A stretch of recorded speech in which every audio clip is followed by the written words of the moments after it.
Welcome to CMO Huddles Studio, the live streaming show dedicated to inspiring B2B greatness. I'm your host, Ruane, live from my home studio in New York City.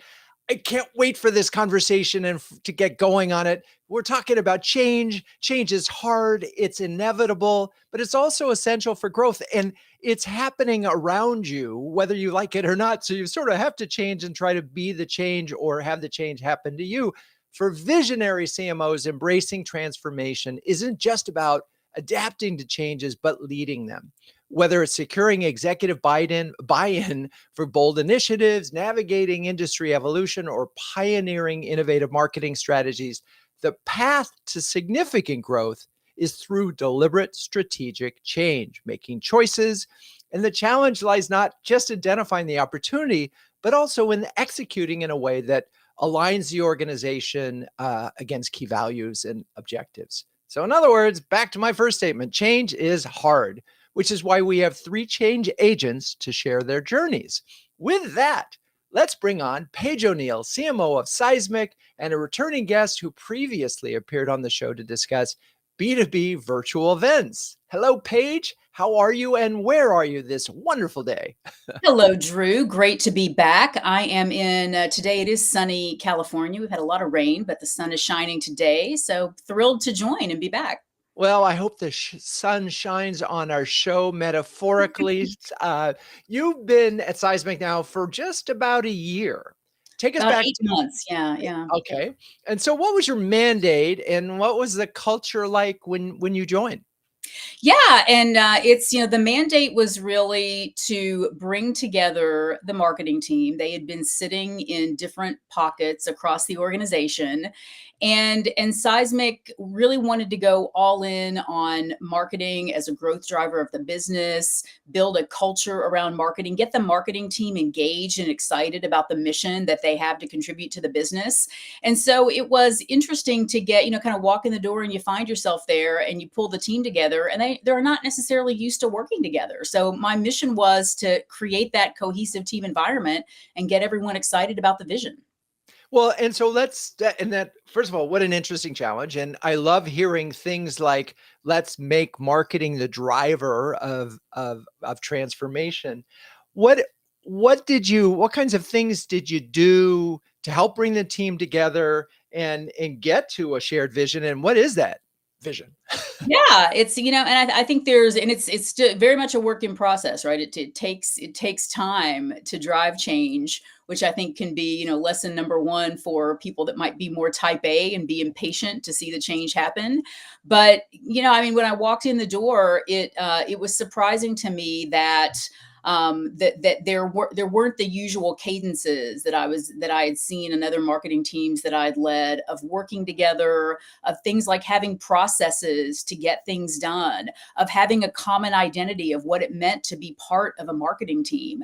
And so the first things that I had to do, kind of overlapping with the CMO onboarding period, was to go across the business, make sure I understand where all of the people in marketing were coming in from, what their viewpoints were, what their aspirations were, maybe what some of their frustrations were, to try to air some of those things out.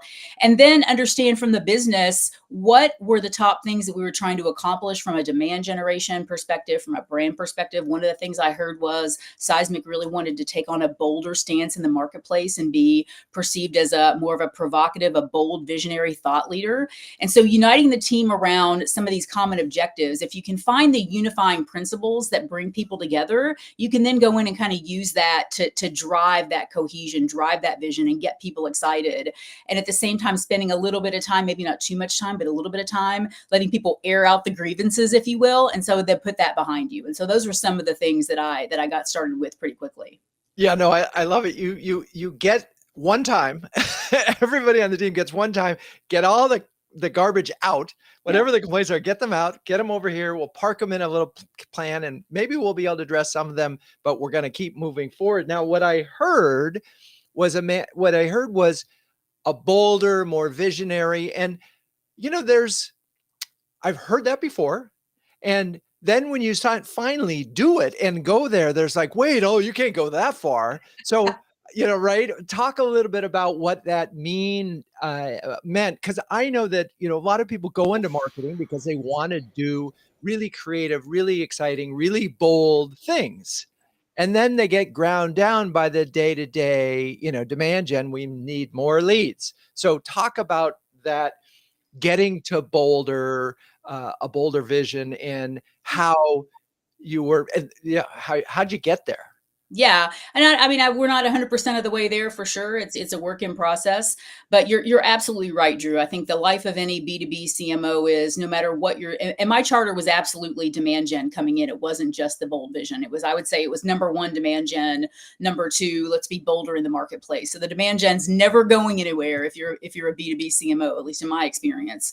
And to not get kind of bogged down in focusing on demand gen, it's really hard. I mean, you have to almost remind yourself on a week by week basis, okay, here are the things that we're doing to move the needle on demand gen, because that's kind of job one. But along the way, there is this appetite across the entire business. And again, that's the thing that I think really unites the vision around marketing, at least at Seismic, is this desire to be bolder and more provocative. And so you've got to find the space to carve out how are we making progress on that, even as we're doing the blocking and tackling the nuts and bolts demand generation programs. So it really, for me at least, it kind of becomes a passion project. It's my number one thing that I love to do is create thought leadership, is to think about how do we turn up the volume on the viewpoints that we have in the marketplace. What are we going to say about that? How are we going to define how we're talking about that? It's a real passion project for me. So it's never hard for me to carve out time to make progress on that, even though maybe it might not be as quick as you'd like if you're having to focus on demand gen a significant portion of the time. There still is that room for people to want to work on that and to drive it forward. And you just have to create a plan, figure out what you want your point of view to be in the marketplace, who are going to be the best people in the company, in the industry, to help you develop that point of view, and then put together a team to take it forward. And that's exactly what we're doing at Seismic. Now, as you're talking, I'm thinking about demand gen, and we talk a lot about when the first 90 days, it's like find those quick fixes that you can get a little bit. But if you have a demand generation engine, we're really, for the most part, we're kind of talking about incremental, little tiny improvements. You're not going to get to a 30% increase by doing what you're currently doing a little bit better, right? Can you say that again? Yeah. So one of the things that No. I mean, I've just repeat it again for all those who are listening. You're not going to get to a 30% increase in demand generation by continuing to do what you're doing. And I think it can be very hard to articulate that to the business, especially when you've got, some departments that might understand how it all works better than other departments do. And so you do have to figure out, exactly like you said, what are the quick wins? How do you move the needle? And what are you going to focus in on? And from a demand gen perspective, one of the things that I saw when I walked in the door that was a quick win was pivoting to ABM. And so we were able to do that pretty quickly, not overnight, of course, but pivot pretty quickly, align with the sales team, align with target accounts, start seeing better engagement from those target accounts. And then when the sales team saw that activity happening, it created a groundswell to want to make more investment. So that's one example of a knob we were able to turn fairly quickly, get the buy-in from the sales team, and then secure additional investment and secure additional air cover, if you will, to take the time to actually do it right and expand it. Well, and that's not an insignificant change. That's not the same as, "Oh, we're gonna spend a little bit more, a little bit less on this, and, a little bit more on content syndication, and a little bit more on, on PPC." Those are little things. I mean, ABM ultimately, to really be successful, is kind of a big thing, because but it's, in a sense, we're saying, "You know what? There's might be 1,000 companies out there that really that are possible, but we're gonna focus on 100." Right.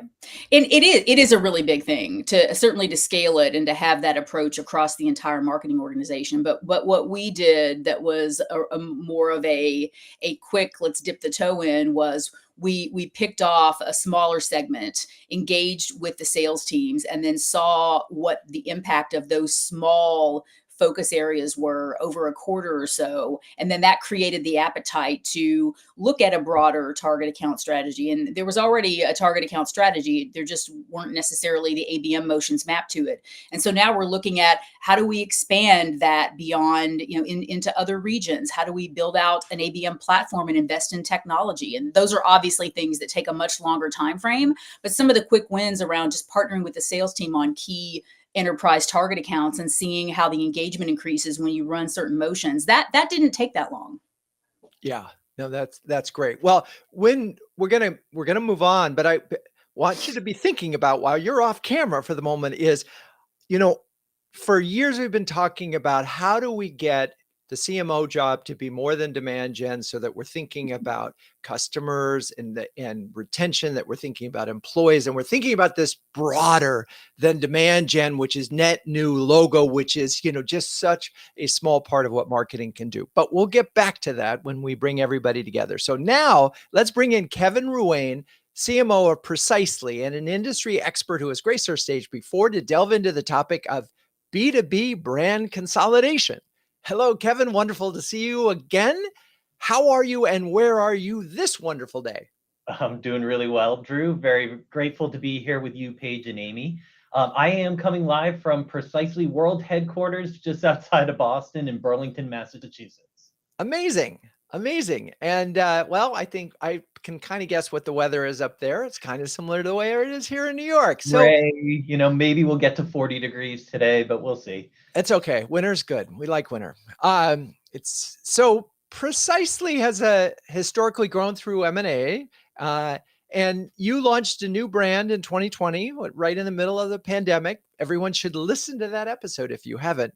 What's keeping you busy right now? What's your focus? Yeah, interestingly enough, Drew, given our heritage with M&A that you referenced, we've been very focused, I'd say, over the last 18 months or so on building our muscle around organic growth and accelerating organic growth. So we've got some exciting things that our product and engineering teams are delivering in terms of, we kind of look at it as our greatest hits of our capabilities in a new modern SaaS data integrity suite that we've been bringing to market. So we've had a lot of focus on getting the go-to-market motions and kind of the right alignment related to that. We've got a relationship that we've been building a little more than a year ago. AWS picked some of our technology for a data migration service that they're offering. So we've been, hard at work building that relationship, navigating that incredibly large and impressive organization. And then, you also nailed it, the branding, it continues.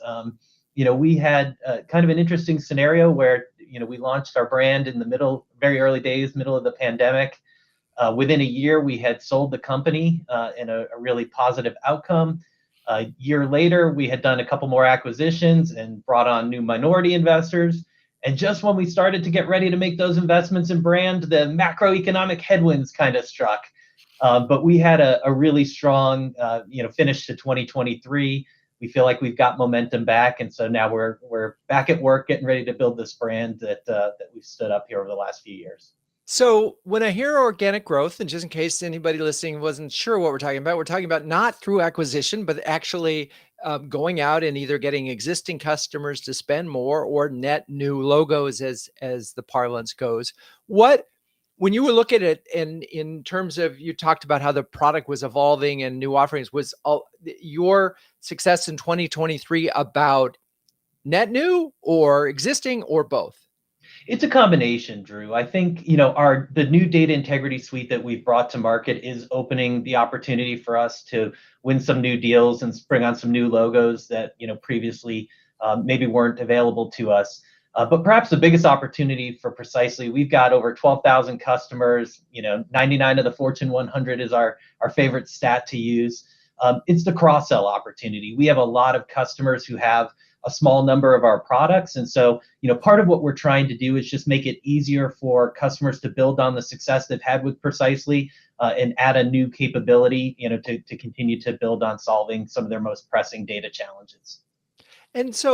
And that brings up the question, and I started to get at this a little bit with Paige, or hinted at it. So if we're trying to grow existing customers, and that's part of marketing's mandate, where does sort of brand and, likability and, all of those things that we marketers think about versus a demand gen. And Yep. how do those come together? Because yes, current customers, you could treat them as, well, I want them to buy this other suite of additional products, and we're just going to treat them like everybody else. Or we could say, no, we know them and they like us, or how, talk a little bit about brand and demand in the context of existing customers. Yeah, I think it's actually really raised the importance for us of brand, and it's elevated it to, initially an executive team conversation and more recently a board level conversation. Because we have, having grown through, more than 20 acquisitions, over the last decade, we have a lot of customers who own products and think of themselves as customers of these legacy brands. And Right. they don't even recognize they're a precisely customer, let alone that they have been for maybe years or decades very successfully. And so, that's created, an opportunity for us to go and have this conversation about the importance of having a strong brand to unlock this cross-sell opportunity for the business. And, I'm fortunate to have a CEO and an executive team who, willingly and really wants to be a part of that conversation. They feel and see the same challenges that we see in marketing. And we've been able to take that in partnership to our investors and to the board. And it's really been exciting to me that we're now really looking at it not just from a demand gen perspective, but the combination of demand gen and brand, because we really do need both to be successful. And I'm going to pull a page out of Paige's book where she asked me to repeat something. Just so what you're saying is that your investors and your executive team are seeing brand and demand, but brand as a means of growing the company. Absolutely. And, look at it from a standpoint, like many software companies, we've got some great technology. Imagine a scenario where you go and you win the technical evaluation only to have a senior person who needs to sign off on the deal say, I've never heard of these guys, right? And you run into some of those opportunities. And I think, you pull on some of those examples, and it became we've done a lot of work, a big sales transformation. Our CRO and some of the leaders he brought in over the last couple of years are doing a tremendous job. And their number one priority became brand. And that was something that, was just a great partnership opportunity. We recognized the need for more investment in brand and putting more focus in that area with marketing. And then when we got, our colleagues in sales and then our colleagues in product on board championing that cause as well, it really just had a very powerful effect for us. And it was significant and too much to ignore. Yeah. And I'm trying to figure out why this doesn't happen at more companies, because it's the same problem, right? If you're, even when you have 12,000 customers from 20 different companies, they don't know your brand. They're not going to buy another thing from you because they don't know you. Right. But lots of companies, and this gets down to sort of awareness and reach matter, and reputation matters. And, lack of awareness means no reputation and you can't sell into that environment. So I'm still, I guess you count yourself lucky that you're working at a firm that has, because it doesn't seem to be the rule certainly in PE backed firms, as we both know. It's true. I think I'm very fortunate from a lot of perspectives. Certainly our investors, who we've been with for a while now, our executive team, very supportive.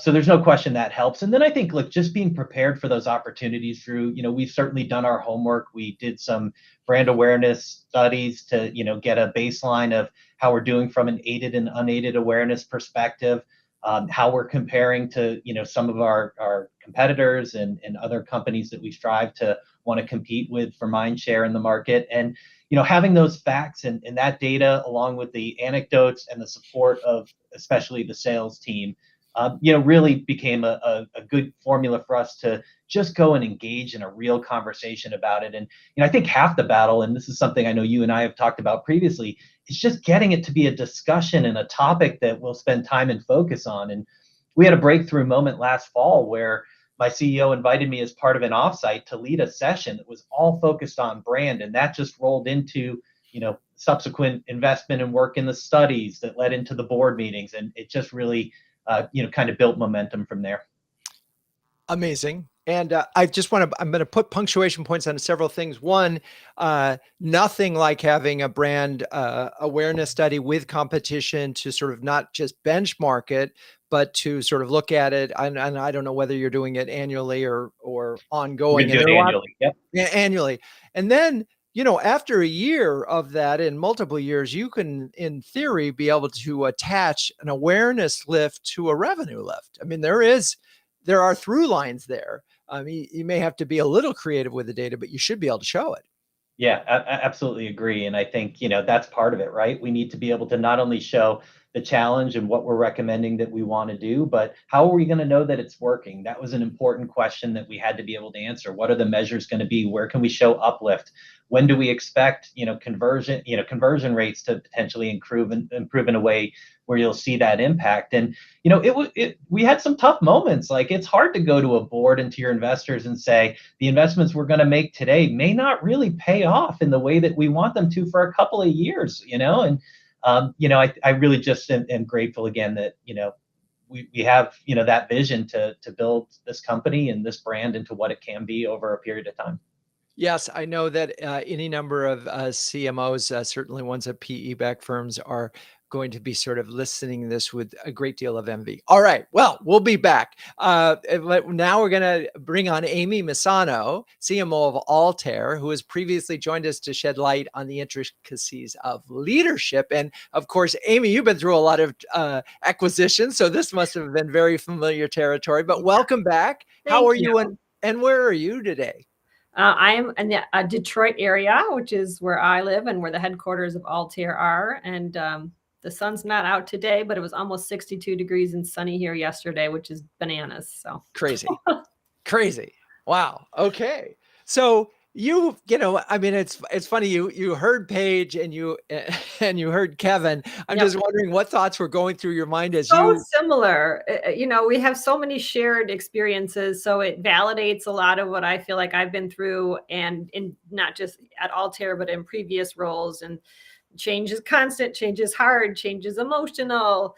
The importance of listening and getting key stakeholder feedback and input. So you can't just necessarily insert a playbook from one company into the new company.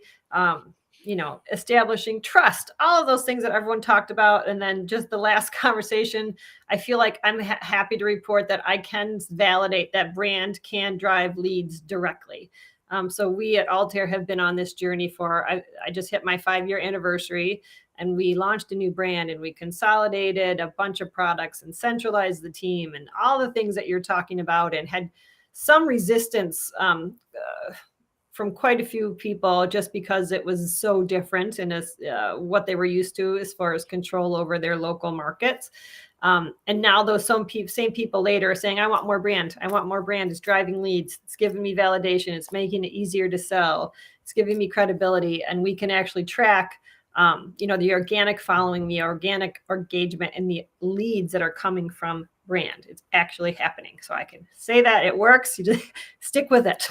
Wait a second. So again, we get a repeat moment.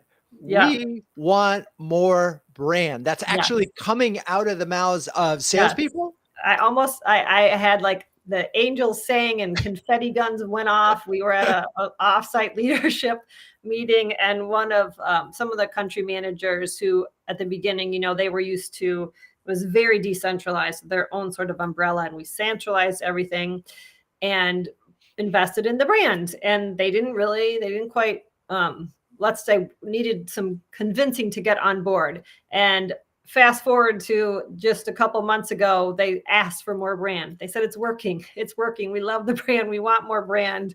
People are calling us now. And I mean, I just couldn't have been any happier or prouder of the team that worked so hard to achieve that. So it's an amazing moment when you hear them saying, we love the brand. We want more brand. It's great. So, and just to remind folks that, you've been, I know Altair has acquired 30 plus companies, and you and I have talked about some of the things that you've done to build and make the Altair brand sticky. Talk a little bit about some of the things. So when they say they want more brand, what are they really saying? What do they want more of? And what it, I think so if you go back, so at the beginning of this journey, it was kind of the same that you guys were talking about earlier, where you really have to take the time to listen. We talked to every person in the company, partners, customers. We did all the homework. We knew that a brand is, it's super emotional. It's someone's, it's love and work and bloodshed and tears, and people have built this over the time. So, and it's a sacred thing. We know how much it means to people. So we did not take it lightly. And, we were on the journey of going from a house of brands to a branded house. There were a lot of products that either became through acquisition or through product and through acquisition or through internal development, but they were kind of allowed to stand as they were. So we had a lot of products that were known throughout the world, but the name of the company, Altair, was not. So we were on that journey to lift up and elevate the Altair brand above all. And that means some people had to share the spotlight or understand how it fit into the, a brand architecture. So that takes some talking, but instead of just coming in and saying, this is the playbook that works, to really do that listening so they know that they're being heard and we understand the importance. We understand how important that brand is. I too am blessed with a CEO who really believes in marketing, but he also knew he had this very sticky brand that people loved and trusted. And he said, don't F it up. So I'm like, okay, I won't. But, I by trust that, you, but don't screw it up. Right. That's hilarious. Don't mess it up. So because it's so important. So we did all the painstaking work, involved as many people as we could. And we came up with went from 120 websites and 160 social media channels to one main platform. It was a ton of work, but it took years. And it's finally, we're at that point where it's, people want more of it. They want more investment in their local communities because we are a global company. So they want to see it everywhere they look. So they want us to spend on brand everywhere, including where they live, not just, some big global corporate initiatives. They want it everywhere. Amazing. And just the mind-boggling notion of going from 120 websites to one main one, in all those, so one thought is you and Kevin definitely need to have a discussion. If nothing else, we have a lot in common. Yes, you really do. So we'll remind you to set up that one-on-one. But as I'm thinking about this, suddenly what's happened and what I'm hearing you saying is there's pride in working for Altair that it wasn't attached to the brand before. Right. So they were proud. So I don't want to misrepresent that. People never left. They love the company so much. It was a very unique culture, a very sticky culture. It's one of the main reasons I came to work here. It was really for the culture, and it still is an amazing culture, of which I'm very proud to be a part. But it wasn't necessarily part of the brand. It's has its roots in a lot of very deep technology. So I had a conversation with one of the folks. Let's say he was one who needed a little bit more convincing, and he said, I used to not even really be able to understand how to explain this to my family. And now they see the stuff that you guys are doing and they like it. So I'm proud of it. And, at the end of the day, that's a part I don't think people talk enough about too, is the internal morale that it causes when you can be proud of it. You have beautiful graphics, videos, websites, whatever the case is, where people can share with their family and friends and their customers and be proud, and they don't have to work so hard to explaining it. We say rising tide lifts all boats. In this case, I mean the brand, and it makes it easier to sell, but it also gives them pride when they can see a logo that everyone knows in at least their community. And there is a sense of pride there for sure. Well, and this again goes back to the thing, and I'm preaching at the moment, and anybody who's listening to my podcast or read the book, know that I believe the CMO job is about employees, customers, prospects, and in that when you look at the role that way, you naturally have to get to brand. Yeah. You can't, because if you just talk about prospects, then we can just do demand gen. But if you say no, marketing can and should have an impact, and what you are is the poster child for that. Maybe you could just give one example of when they say, I love the video, or what is the story or message that you're telling that seems to be resonating so well with employees about Altair? I think the for us, the one part that I believe so hard to be true is that unless your brand is a true depiction of who you are as a company, a real reflection of your values, of your purpose, of however you define yourself as a company, your North Star, your DNA, whatever word you want to use, your brand has to be a true articulation of that, not just in words, but in visuals and in actions and how you present the company. And you can only do that, again, by doing all that homework and listening to the company and understanding, is this company living by its values? And what do our customers say about us, our partners say about us, our employees at every level say about it? What it was unique from Altair when we did all these surveys is that, which was very unique, that the same top level and sort of entry level, let's say, had the same things to say, which is rare and unique. And we knew how important that was. So we were we carried that burden very heavily, that we wanted to respect that and honor that and take it forward. So one of the things we did was it started off as like a hashtag called, it just was only forward. That was sort of embodied when we rebranded, and it has become a rally cry, a true rally cry. People they end meetings with it, that it's they're at the end of their signature line on their emails. So we actually have a rally cry, which is only forward, and that came out as part of this rebranding process. So I don't think that can be undercut as far as the emotional value of a brand and how important it is, but it has to be true to who you are as a company, or no one will believe you. Right. You can't make this stuff up. It's got to be real on some level somewhere in the organization. Okay. All right. Well, now we're going to take a second to bring the group together to talk about CMO Huddles. Launched in 2020, CMO Huddles is a close-knit community of over 300, make that 400 highly effective B2B marketing leaders who share, care, and dare each other to greatness. Given the extraordinary time constraints on CMOs, everything about CMO Huddles is designed to help leaders save time and give them the confidence to make faster, better decisions. If you're a senior B2B marketer, before I do that, I'm not going to tell you what to do. I'm going to ask Paige, Kevin, and Amy, since you all three are very busy marketers, I'm wondering if you could share a specific example of how CMO Huddles has helped you. Who wants to go first? I can go first. I've been a member of CMO Huddles for several years. And one of the things that I find among many most beneficial is the ability to ping a CMO almost in real time and get counsel or advice or just someone to thought partner with. No matter what your issue is, there's someone out there who's faced it. You don't have to go it alone. And there's almost always a time where you can leverage that network. I love that. And it's got to give you a sense of confidence that you can solve whatever challenge you have right ahead of you, which is I think pretty cool. Kevin, Amy? Yeah, I will say I'll join in. I think it's also the way Drew is a fantastic host and mentor and guide for all of us, and really listens and then articulates that into whatever the appropriate conversation is. So I think he's created a space that's also, people aren't trying to sell you anything.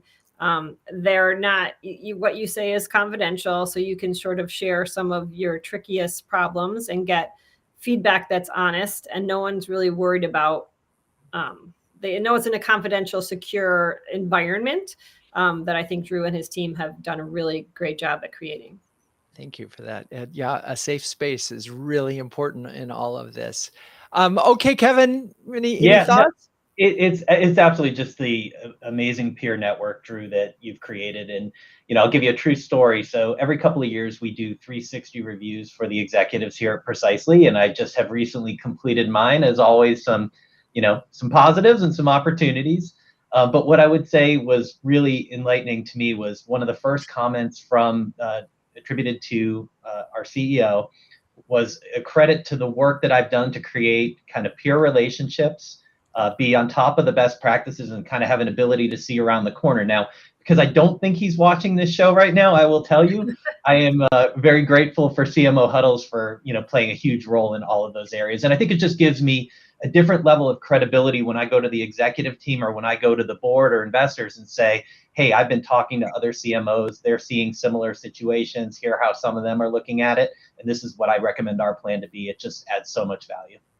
That's great. Thank you for that that feedback, and I love it. And I know that some other folks are taking, like, we have these weekly recaps, and they just like, hey, see, I told you, we're not alone here. There are other folks that are dealing with that. Anyway, if you're a B2B senior marketer at a B2B organization and need a shortcut to B2B greatness, take a second to sign up for a free starter program at cmohuddles.com.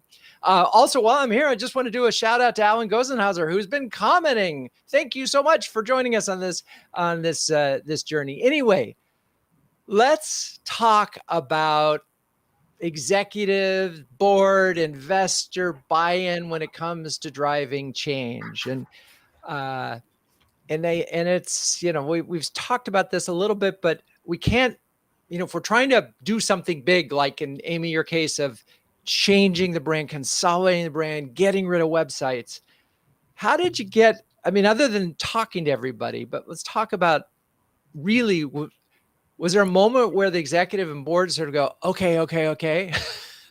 Like, enough already, just go. Yes, exactly. Okay, do this.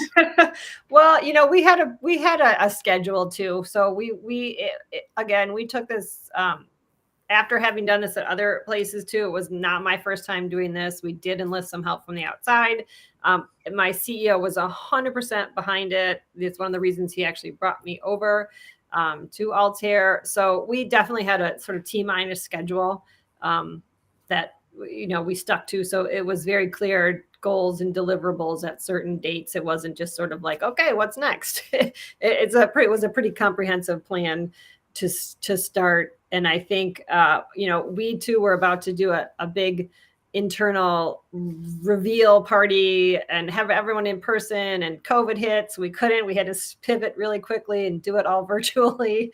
So, you do have to, as we all know, as marketers, prepare for the worst. But I think plans are important, but you also have to be able to pivot when things like a global pandemic come in. Oh, yeah, your plans.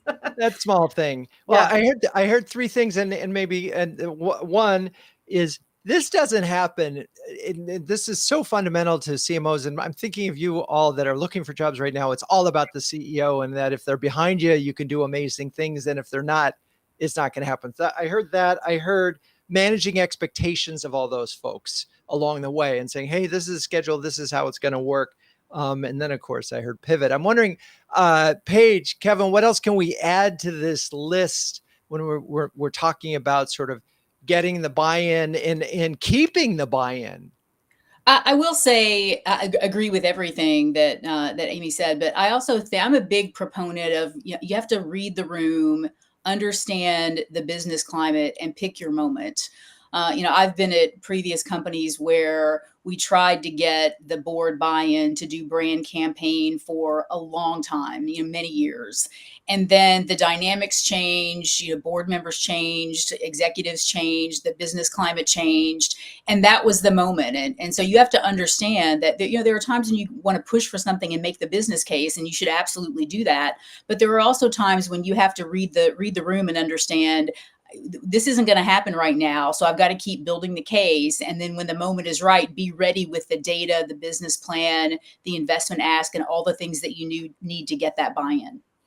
Right. Yeah. It's like there is this moment you're describing where you could be asking for the order too early. Yeah. And so you really have to do that. Kevin, anything else to sort of in this area of either getting the sell in or keeping the buy-in, I think is also part of this.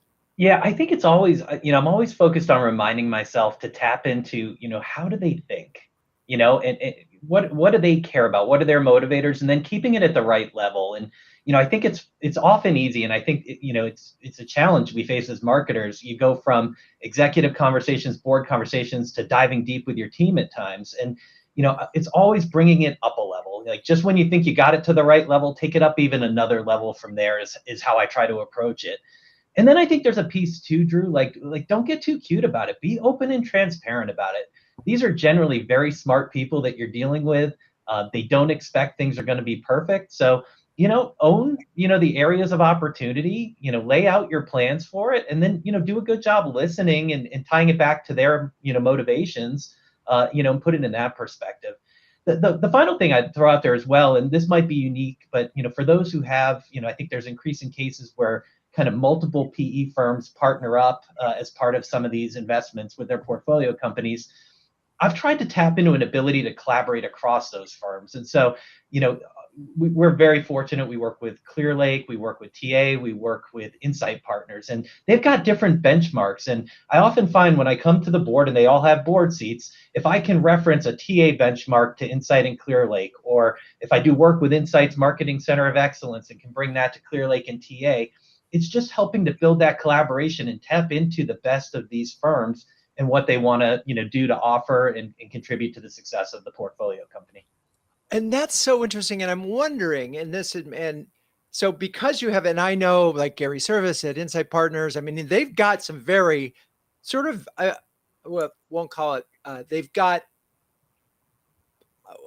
dare I say, prescriptive. They have an approach that they would love to have their companies take. And I wonder if when you have these multiple PE firms, are they a little more flexible? Yeah, I think they are, but it's funny you mentioned Gary. I spent an hour earlier this week with Gary. He's terrific. He's invaluable to me and to our team. And there's dynamics there where he's got, an infrastructure and expertise that some of the other firms don't have. And so what you find is all these firms have their strengths and ways that they can help you. And I think if you take the best of that and put it together, and at the end of the day, we've got to make the decisions as the caretakers of the business to make the hard calls on what we do and we don't do. But I think that collaboration piece between them, there's a role you can play as an executive and a marketing leader in bringing those together in a thoughtful way that I think has certainly served us very well at Precisely.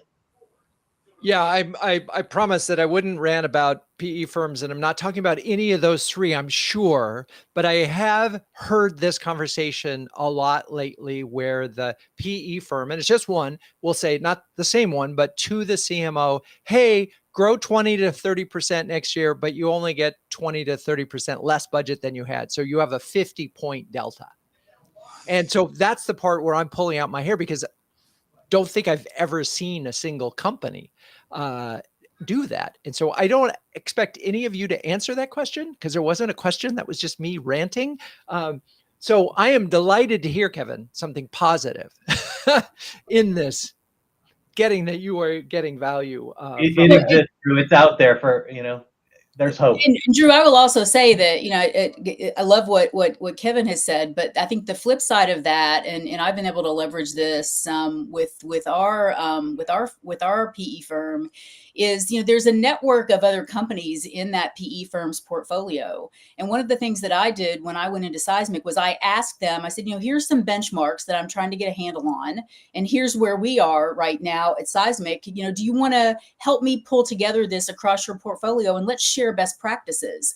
And so that was an educational exercise, I think, for the PE firm, because they pulled all that together from their portfolio companies. And then we were able to have a discussion amongst the CMOs of what we were being asked and how we were going to kind of show up on those benchmarks. And so that was really informative. Yeah, no, that would be really interesting. And then what I would want to do is also go deeper and say, which of these high performing companies, what are they doing? And are they taking the same prescriptive 25% on sales and marketing and 50% on net new, and, giving these exact numbers, and 7% in marketing, Yep. Period. End of story, regardless of so again, another rant.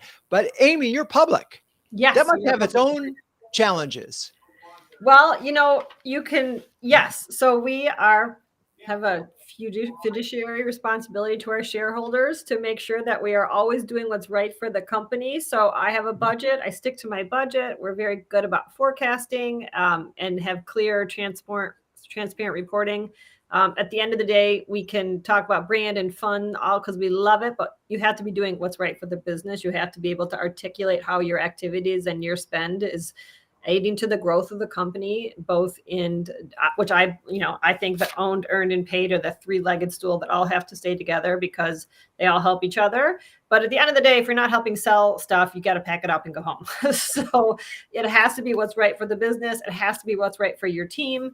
and you have to be aiding to the growth of the company and its goals. And No do question. you ever, I mean, is the weight of quarterly earnings reports pretty heavy? So I would say in the company where I am now, yes, it's of course it's very important, but we have again, blessed with a CEO that is much more of a long-term visionary. So it's not the kind of culture where people get their knees cut off if they didn't, if I don't hit some quarterly number. I have worked like that in the past. I shouldn't say, but I have. So the it is what is right for the business. Yes, we have that responsibility. Yes, we have to work as hard as we can to meet our expectations and our deliverables that are articulated.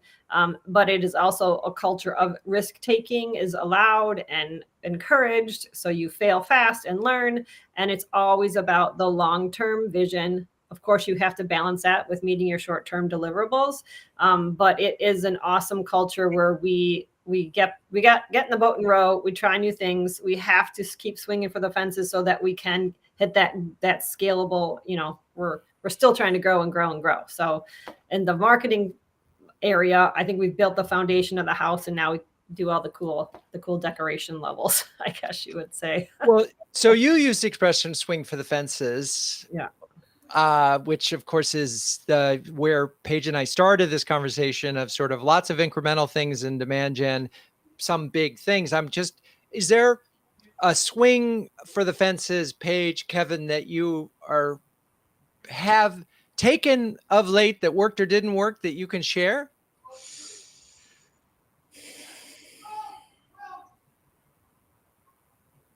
Okay, maybe maybe not. Maybe not. It's probably not so. All right, let me put it a different way. So one of the tricky things about, and we had a really interesting conversation yesterday with Liz Weissman from Impact Players. And what she talked about is impact is not necessarily owning and being the hero. Impact is making stuff happen. And sometimes you are just, you sort of lead and then you get out of the way and you facilitate. And marketing is always in the middle of the mix here.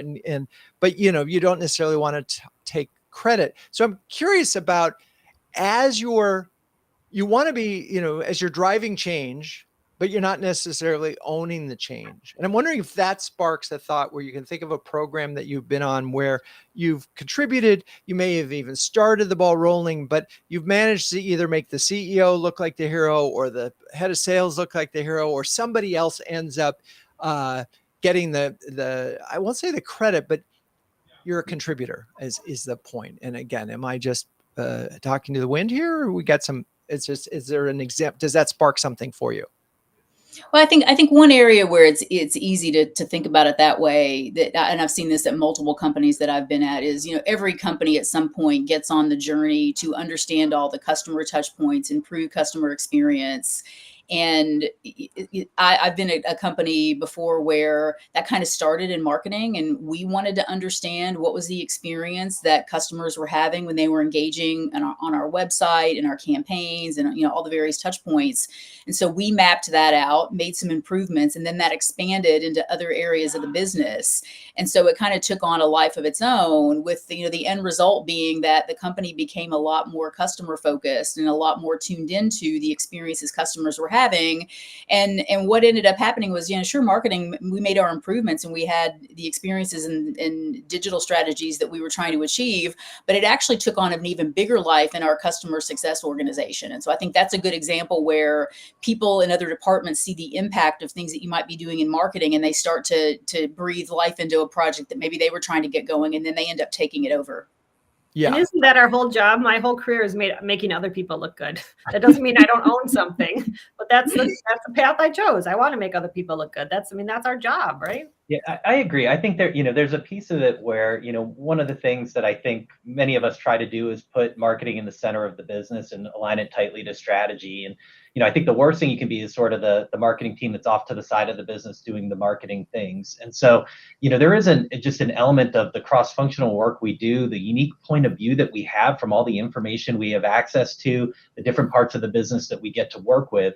And I think it's really finding that intersection of what can advance, marketing and marketing's mission with what's really important to the business. And what we've found is, like, we can tie ourselves to some really interesting strategic work that maybe isn't traditional marketing, but because of some of the perspective skills and talent that we have as a team, we can have a really good impact on leading. And we've done that in areas like generative AI and, I talked a little bit about the modernization of our suite and the go-to-market motions related to that. That was more than just kind of traditional marketing, but I think we built off some of the cross-functional, capabilities we built through the brand rollout and process, and we've applied that in different ways, and the business has been very receptive to that. I love the notion of marketing being at the center of the organization. Obviously, we're in the marketing world, and getting there feels sometimes like an impossible task. But it sounds like it, at least Kevin, as you're describing it, and in Paige's and ambition, and Amy, you've got people recognizing that there's brand. I'm curious, as we sort of get to the conclusion of this thing, how do you make marketing the center of an organization without, getting like product or sales or these other people sort of going, no, we're not the center. Or Alan calls it the convener in chief. I love that. Thank you for that, Alan. A great Alan Gossenhauser for that comment. How do you? So, Kevin, you gave that example of bringing Gen AI. So talk a little bit more about what it is that you did to sort of be the convener to help the organization get there. Yeah, I think, the example I'd give there, Drew, is, a little more than a year ago, right? There's this iPhone moment for generative AI, and it was the thing that, quite frankly, we hadn't planned for as we built our, plans and budgets and, where we were going to focus for the year. And so we had to pretty quickly convene. We've got a group, our senior leadership team, top 100 leaders or so in the company. We got them together. We did some education. We did some brainstorming. And we had to figure out, how are we going to organize around this opportunity that presented? We're in the data space. We're all about trusted data. I mean, Gen AI, it makes us incredibly relevant and important in that ecosystem. So we've got to change our messaging. Certainly from a marketing perspective, there was efficiencies we could gain, better ways that we could work, new tools at our disposal. And candidly, because of, some of the work we had done on the branding effort, we were top of mind with our CEO and the executive team. And they asked, the marketing leadership team, if we could take a leadership role in standing up our AI council and putting some process and structure around the strategy and what we're going to, plan to do. And so I don't think it was rocket science. It's just, if you make people's life easier, if you give them some structure, something they can tap into, you make them look good, like Amy was saying, you can kind of earn your way to the center of that business because of the skills and talent and what you can do to, to help other groups. I love it. And then, so you get a reputation as a change agent. We're the ones. And so the CEO knows, if I tap into the CMO for this, I know I'm going to get results. So you become this impact player, as Liz Weissman would call it. Okay, let's go for final words of wisdom when it comes to driving big organizational change. And let's start in reverse order. So I think that's Amy. Final words of wisdom for CMOs when driving organizational change. I think it's really important to listen first and foremost. Do your homework. Study up and make sure that you're understanding the needs of the business, the needs of your team. That's also really important, the organizational structure and dynamics and what's good for your team. How your team, you can say convener in chief, collaborator in chief, but how that you are working with your peers and other groups in the business. And make sure people know to put their patience hat on. It does take hard work, and it does take time, and it does take financial investment, but it does pay off in spades if you do it right. And it is hard. Just remind yourself it's emotional and it is hard. There's a lot of, who moved my cheese, fiefdom syndrome, whatever you want to say, but that all goes along with the emotional part of change and driving change. And, at the end of the day, you have to sort of balance all of that. But if you know that you're doing what's right for the business and right for the people and right for your customers and your partners, and don't be deterred from your objectives. Love it. Okay, Kevin Ruane, final words of wisdom. Leave your ego at the door. And it always, for me, starts with surrounding yourself with great people. And so, especially around some of these cross-functional type of initiatives, draft a great team. And that's not always going to be the team of the most senior accomplished folks. Get a mix and, give some, people in different stages of their career opportunities to participate in something that's important, where they'll get some exposure to other senior leaders. They'll get to work with some different people.